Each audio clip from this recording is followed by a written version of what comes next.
Welcome to the ArmaniTalks YouTube channel, the #1 YouTube channel for you to level up your communication skills, learn the art of public speaking, social skills, and personal branding to take your message to the world.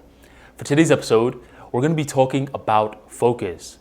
Your mind, it has the ability for a lot of different superpowers, and one of them is the ability to concentrate. Imagine you could target your mind towards a certain goal and amplify your presence. Now, despite many of us having the ability to unlock this superpower, we just sleep on it. There's a lot of statistics that are going on that say that the average human attention span is less than a goldfish. Just imagine, the average human attention span is less than 5 to 7 seconds or is somewhere between that. That's pathetic. And winners, what they would do is they would challenge this statistic and say, it's not going to be me. I'm going to have a different fate. But average people and losers, what they do is they're like, all right, well, the statistic says 5 to 7 seconds, so I guess that's just how I have to operate. That's one group of people. Another group of people brag about this. They're like, wait, the statistic says 5 to 7 seconds? But for me, I'm only 4 seconds. Then one of their other loser friends would be like, oh, you're only 4 seconds, I'm 3 seconds. And they're basically bragging about who lost the race. Weird. But you don't have to be like that. You could take the road less taken and you can invest in your focus. People who meditate, they sort of laugh at the whole 5 to 7 range because even on their worst day, they just happen to concentrate longer than 5 to 7 seconds. This video, it's not going to be about meditation. Heck, it's going to be very different than the traditional advice you get regarding focus, where they make it seem like a conscious act. I don't want it to be a conscious act. I want it to be a subconscious act. I don't think you should focus. I think you are focus. This is going to be a paradigm shifter, and it's going to be very valuable to you in your life because happiness levels are truly dictated by your focus. I mean, just think about that last time you were very angry. Someone cut you off in traffic and you spent your entire day just sour about that mood.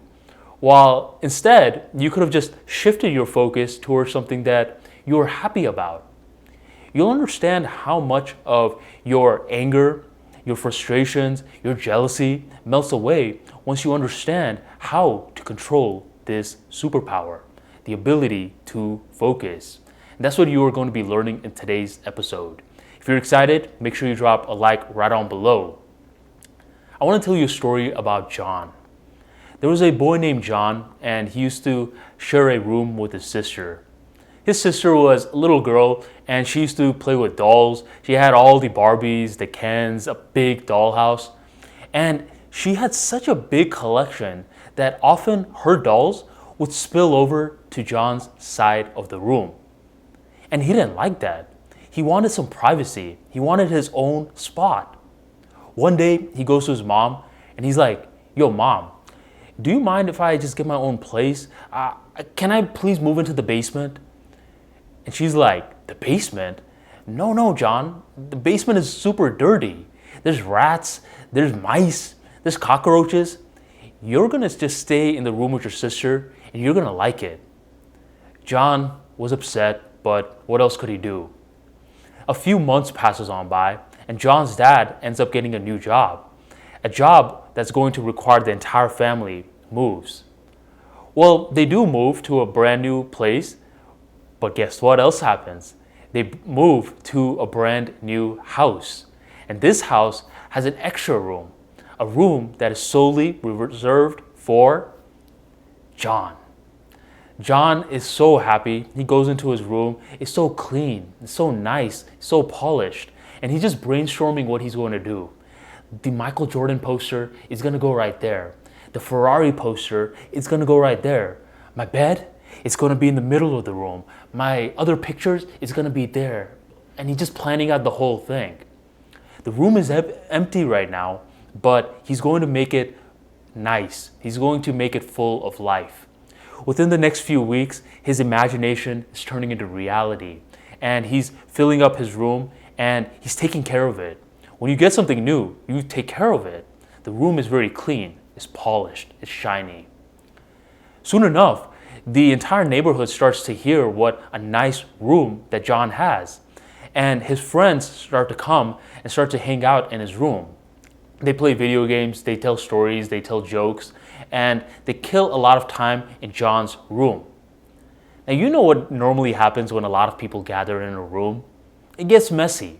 Certain people, they're leaving their pizza boxes. Other people, they're leaving their chips bags lying around. Some people aren't throwing away their trash. And John, at first, he's telling them, hey guys, make sure you're throwing away the trash. But later on, they just stop listening. So John is cleaning up after them. Well, as some more time passes on by, John is starting to get a little frustrated. He's just like, I'll take care of all this stuff tomorrow. I'm not gonna clean up today. I'm just gonna clean it up tomorrow. A few more weeks goes on by, and the trash at this point is starting to pile up. And a few more weeks goes on by, and John's room is pretty unrecognizable at this point. One day, as his mom is about to go to work, she comes into John's room and she's shocked. John, what the hell is this? Why is your room so messy? It's not only messy, it's filthy. And John's like, all right, mom, let me sleep. It's just the weekend. I'll take care of it later on. She's like, no, you're going to take care of it today. By the time I'm back from work, I want to make sure that your room is spotless. Now, John, he sees that his mom is very serious. And he's like, all right, mom, I'll make sure that the whole place is clean and ready to rock. Well, by the time his mom leaves for work, he starts cleaning. But at this point, it's been so long since his room's been cleaned that he forgets how to clean. So he gets a lot of the pizza boxes and he starts stacking them up. Mind you, these are used pizza boxes. He starts getting the chips bags and he starts folding it into little pieces. He starts getting all the other trash and he starts organizing it into its little compartments in the room. He completely forgot how to clean. By the time that John's mom comes back from work, she sees that his room is a little bit better, but what the hell is this? John, what are you doing? John's like, what are you talking about, mom? I'm cleaning my room. She's like, no, you're just organizing the trash. And he's like, well, what am I supposed to do? You're supposed to throw away the trash, idiot. Get back to work. At this point, John is starting to remember how his room was like before all this trash was here, the first day that he got his room. So now it's starting to click with him. He's like, wait a minute, I remember what I'm supposed to do.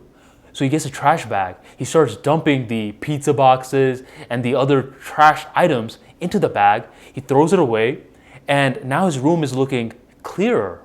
He could finally see the floor again. He could see a lot of stuff that he was initially unable to see. And this time when his mom comes back, she could tell that John is on the right track. And that right track that John is on is the track that you want to put yourself back on.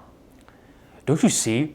Your mind on a natural level is John's room when he first got it. But what's happened is you strayed so far away from it that nowadays your mind is messy. You got pizza boxes lying around, you got Doritos bags, you got Coca-Cola bottles all over the place, and you're trying to focus within that? That's what a lot of other people are telling you to do. They're telling you to focus by trying to warp your mind, your dirty mind in a certain way, and focus it on a task. That's not the solution. The true solution is to understand who you are at a core level. At a natural level, in the beginning of this episode, I said that you are focus. But to take it even a level further, you are not just focus, you are curiosity. Have you ever seen a child who at a certain point starts to get annoying because they finally figured out how to use words and they keep asking questions?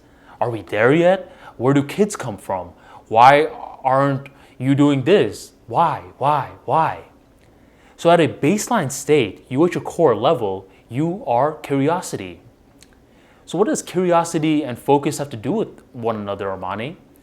Well, when you are curious about something, Focus just sort of happens. It's not something that you're doing. Instead, it's a byproduct of a certain state. For example, growing up, my grandpa used to tell me to watch the news a lot with him. He used to love watching the news. And as a kid, I didn't want to watch no news.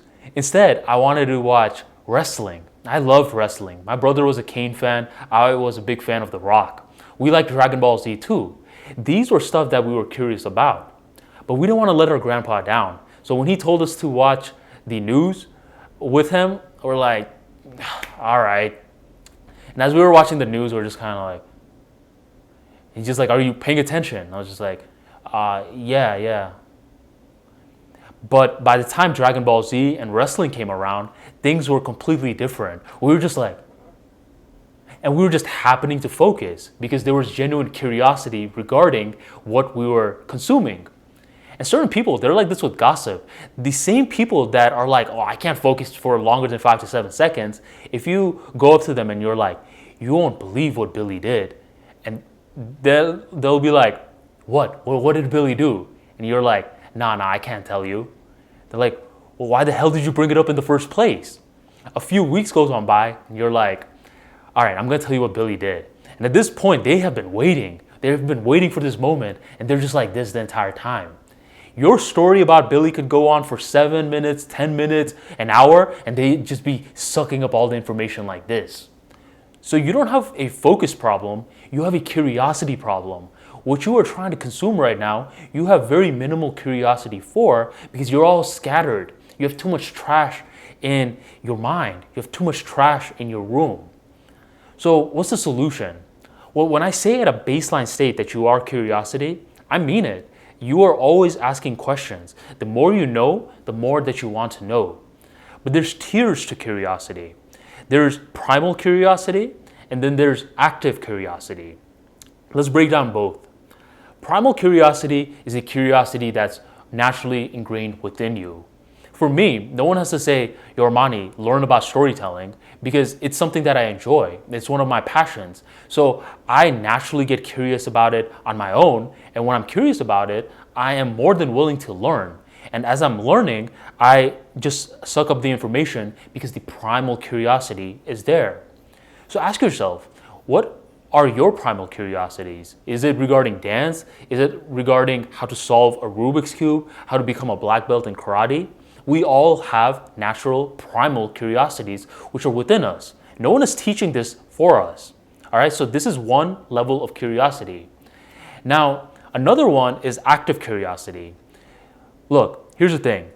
We can't always do stuff that we want to do. There's a part of being an adult where at times you got to do things that you don't want to do.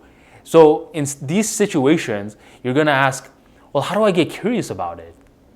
Well, this is where you have to train yourself, okay? You have to train yourself, just like with your body.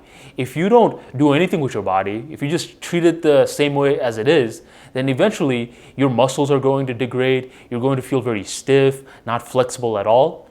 So what do? You constantly train your body. You work out, you do yoga, you do your cardio because you have to take care of it. Well, with this sort of curiosity, you have to train yourself. And what's one of the best ways to do active curiosity? I'll give you two because I'm feeling generous. One way is via the timer. The timer holds you very, very accountable towards what you are doing. For the most part, when you are doing something that you don't want to do, there's a part of you that's within the task and the rest of you is just all over the place. Imagine that you have an assignment coming up that you don't want to do. Well, you open your laptop and you're physically there, but mentally you're thinking, man, I could be watching some TV right now. I could be hanging with my friends. I could be doing this. I could be doing that. And your mind is all over the place. When you have a timer, a part of your mind understands that you are having these seconds counting away. And this takes all the residue of information and brings it towards this one task. If you're going to train curiosity, what you have to do is you have to stop letting your focus scatter all around different places and bring it all into one. With these YouTube videos, when I do the YouTube videos, my mind is completely focused on these YouTube videos. I don't care about what I have to eat later on. I don't have to care about all the other stuff that I have to do. It's full focus on this. So one of the best ways to ingrain active curiosity is to have a timer. The timer forces you to become single-minded towards the task at hand. And this applies with rest as well. Because when we think focus, we're just thinking, this feels like work. Absolutely not. When you're resting, make sure all your mind is invested towards resting. What hurts you is when you're resting and you're thinking about work. You're thinking about what needs to be done tomorrow. That's actually shredding your focus. Not good. When you have that timer or schedule for resting, just use that time to rest. So one of the ways for active curiosity is via the timer. Another way is via a game. If you could turn certain things into a game, then you just naturally get curious as a byproduct. When I was first starting public speaking, I didn't enjoy public speaking. I hated the mere concept of it. So for me, I had to break down everything into a game. Level 1, level 2, level 3, level 4, level 5. I didn't give an official speech until level 5. Level 1 was simply finding Toastmasters clubs near me. That's how simple it was. And by simply having this level as my main focus, I was like, all right, well, this is a game. I get to focus on the speech stuff later, but right now, my main focus is towards level 1, which is to find the Toastmasters club near me. Level 2 was to get my butt within a Toastmasters club and sit. All right, it doesn't matter if I find all the clubs in the world. If I can't sit in the actual meeting, then I haven't conquered level 2. But when you break down difficult tasks into levels, your joy gets involved. A big ambiguous task now has clarity. And whenever you give clarity to the mind, your mind thanks you. It rewards you with consistency. So this is active curiosity. Either you could do a timer, you could even do a stopwatch, whatever, but at least measure. Measurements help. Or turn it into a game. And that's about it. When you can address the curiosity, that's when you have addressed the elephant in the room. Rather than trying to focus, just see how you can become more curious. You could either do it via the primal curiosity, or you can do it via the active curiosity. And curiosity, just when you understand that this is your way of being, you always got questions. Observe little kids when they learn how to speak. Observe yourself right now. I'm sure the more that I'm speaking, the more questions you may have. The more questions that you have, the more that you want to answer it. But the core level of all of this is that you're a curious creature. And the byproduct of curiosity is focus. So earlier when I said that you are focused, I meant it. That's how you learn. That's how you supercharge your learning. While a lot of people are putting a lot of conscious effort, you're playing by a completely different game of rules. You're treating this whole act as a subconscious process. The subconscious mind controls 95% of your reality. If you can win the subconscious mind over, then you've won a lot of other parts of you over, because you are overall challenging yourself to tackle the beast. You are focus. You are curiosity. Start embracing it. The next time that you have a certain task where your mind is all scattered, that means you have a curiosity problem. Learn to compartmentalize it in the right category. Is this something that I truly want to do? Or am I not doing it? All right, well, let me make sure I focus on that part. Once you got that, then focus. And if that's not the case, if you're like, this isn't something that I want to do, then use a timer. Challenge yourself to train your curiosity in the active realm, or just turn it into a game. If you got to take out the trash, then say, well, I got to take out the trash in 1 minute, or I got to do 15 push-ups, something like that. But eventually, you're starting to train yourself, and you start seeing how focus can actually be a very, very fun way of living. That's the entire purpose of meditation. Meditation is to challenge your whole focus, but you don't just need to stop with meditation. You could just incorporate it to all parts of your life. And when you start incorporating it to all parts of your life, then you will understand what I meant when I said that you are focused. That's the whole science regarding the superpower of your mind. Thank you for joining the Armani Talks YouTube channel, and I'll catch you on the next episode.